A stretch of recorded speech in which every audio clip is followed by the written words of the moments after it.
ഫ്ലാബർഗാസ്റ്റ്, easy definition.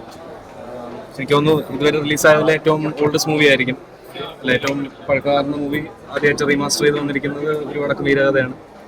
ഈ masters അക്കാലത്ത് ചെയ്തു വെച്ചിരിക്കുന്ന വർക്കിന്റെ മികവെന്ന് പറയുന്നത് ഇന്നിപ്പോൾ റീമാസ്റ്റർ ചെയ്യുമ്പോഴും അതിൻ്റെ യാതൊരു ആസ്വാദികത അതൊരു കുറവ് വരുന്നില്ല. ഭയങ്കര ഫ്രഷ് ആയിട്ടും ഭയങ്കര റെലവെൻ്റ് ആയിട്ടും ഭയങ്കര രസമായിട്ട് ഇരിക്കുന്നു ഇത് എല്ലാവരുടെയും വർക്ക്.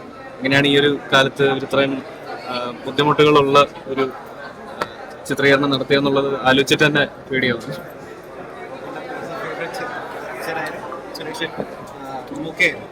ഞാൻ ആക്ച്വലി ജനിക്കുന്നതിന് മുമ്പുള്ള സിനിമയാണ്, അതുകൊണ്ട് തന്നെ ഞാൻ എത്രത്തോളം അറിഞ്ഞാണ് ഇതിനെക്കുറിച്ച് അധികം വിലയിരുത്താനും ഇതിനെക്കുറിച്ചൊരു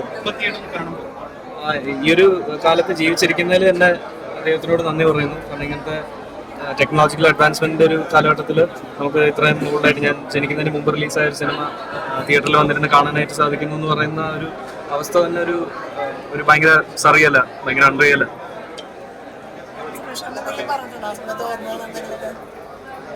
ഇന്നത്തെ അച്ഛനേക്കാളും അന്നത്തെ കഥകളും അന്ന് നടന്നിരുന്ന ഇവരുടെ സൗഹൃദങ്ങളൊക്കെ പറ്റി മമ്മൂക്കയാണ് എൻ്റെ അടുത്ത് സംസാരിച്ചിട്ടുള്ളത്.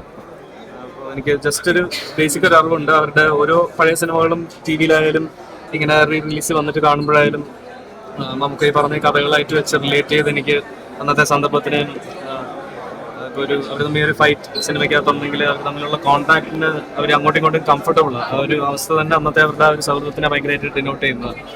ശേഷം നമ്മൾ ബിഗ് സ്റ്റാർസ് ഒരുമിച്ച് അഭിനയിക്കുമ്പം അവർ തമ്മിൽ അങ്ങനെ ഒരു ബോഡി ടു ബോഡി കോൺടാക്റ്റും ഒക്കെ തന്നെ വളരെ കൺട്രോൾഡ് ആയിട്ടും ഫാൻസിൻ്റെ ഒരു ഇഷ്ടത്തിനൊക്കെ അനുസരിച്ച് അതിനെ കൊറിയോഗ്രാഫ് ചെയ്യുന്നതൊക്കെ. പക്ഷെ അന്നത്തെ ആ ഒരു ഇങ്ങനത്തെ ഒരു മാനദണ്ഡങ്ങളൊന്നും ഇല്ലാത്തൊരു പരിപാടി അതിനകത്ത് ഈ സിനിമയിൽ എല്ലാ പഴയ സിനിമകളിലും കാണാനായിട്ട് സാധിക്കാറുണ്ട്. അച്ഛൻ കാണാൻ ചാൻസ് ഉണ്ടോ സിനിമ?